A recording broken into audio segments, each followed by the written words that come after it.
Interpersonal Communication Project is for Class COUN 508.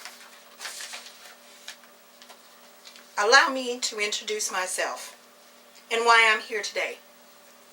My name is Tita Williams, and I live in Georgia.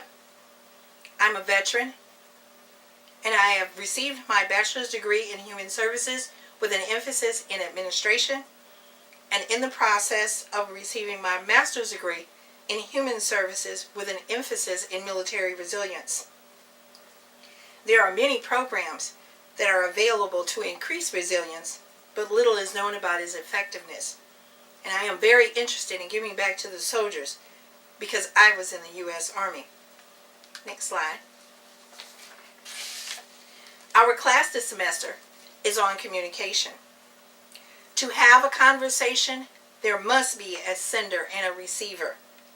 Our text by John Stewart uses the metaphor of inhaling and exhaling. Until we begin to listen to understand instead of hearing, we will always have misinterpretations of what we think we heard. Next slide. Identification of our overarching goals. When we allow others to express themselves without taking ownership, we allow the opportunity for openly discussing their problems without judgment. Our actions show God's love through our conversations and through our listening. Next slide. Enlarging our conversation. How do you enlarge a conversation? Well, it goes beyond the hello, how are you? The conversation must resonate sincerity instead of just pleasantries. And does your conversation and my conversation exemplify God's love with others because He cares? Do I? The quality of a conversation is directly linked to the quality of existence. Next slide. To better understand our own unique personality in regards to communication, we took an assessment to further understand how our personality interjects into the listening process. The results of the assessment tells what we believe others perceive in us and what we perceive in ourselves. There are 4 different blends. There is the active task-oriented, active people-oriented, passive task-oriented, and passive people-oriented. What is expected of me, or what I perceive people to expect of me, is of the passive people-oriented and the passive task-oriented style. What I see in me is an active people-oriented, but I do see the passive task-oriented and the passive people-oriented. What does that personal blend mean? Next slide. That I listen to suggestions, but I'm great in small groups.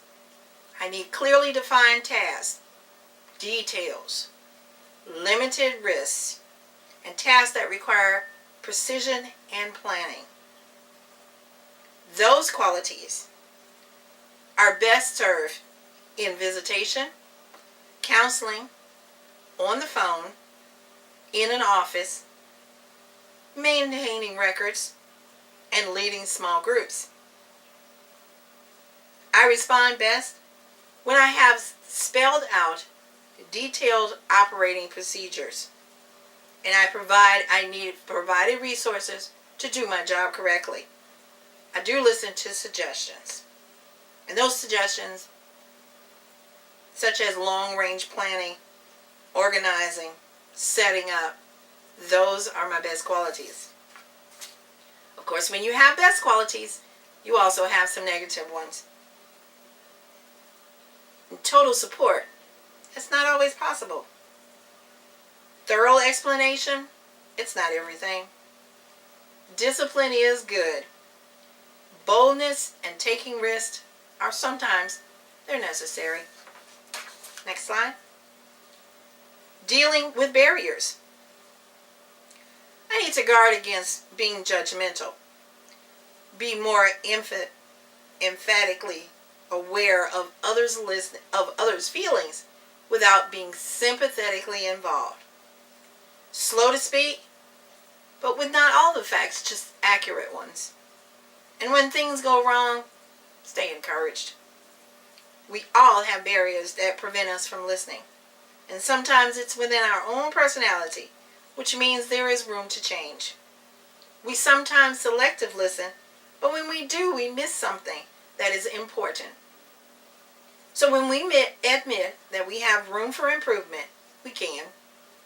I look to see how I can listen carefully and closely and see what areas I need to improve. Next slide. There are styles of listening. The first style, you probably run across them yourselves, and that's the faker. They're not really paying attention, but they just do it for conversation purposes or spending time. But they're not really listening to you because they miss half of the stuff that you're saying to them. And sometimes we find ourselves doing it too, where we miss what someone is saying because we're not really paying attention. We're distracted. And we'll get to that in a minute. The dependent, that kind of listener, their emotions are dependent on how they feel. If the talker is upset, then the listener, which is the dependent, is also upset. If the talker is happy, then they're happy. And the last one, we all know somebody in this category. They're the interrupters. You know the ones. Don't let anybody finish a conversation. Or if they finish a conversation, the sentence doesn't get finished because they're always interrupting. Do you always have something to say? Do I always have something to say? Do I need to stop and listen? Probably. We all do. Next slide. Let's identify some noise pollution that keeps us from listening. It can interrupt a conversation, such as only hearing certain things and ignoring what you really don't want to hear. That's called selective listening, and we can eliminate that. Avoid conversations during stressful times, such as before lunch or if you're sleepy. Lack of concentration in a conversation by either ignoring the talker or just not paying attention at all. However, there are some external pollution problems that sometimes can't be avoided, but we can look ahead, such as noise by closing the door when we're talking to someone or moving to a quieter area. Room temperature, sometimes we can't do a lot about that, but we can adjust it. Go ahead. And using unclear language, such as acronyms. Your listener doesn't always understand what you're saying. Where there are barriers, there's always solutions. So we can tune in to the talker in a conversation. Be careful not to judge while listening. Listening carefully to what is said and how we respond. Also, adjusting or eliminating external pollution. Next slide. There's always an action plan.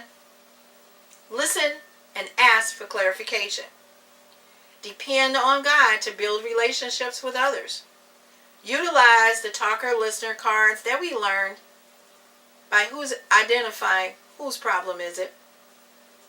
To use the irrational approach instead of the you blaming approach, which says, this is what I feel, not taking you to court and blaming you for causing the problem. Let them know how you feel personally. Conversations can and will improve. Thank you.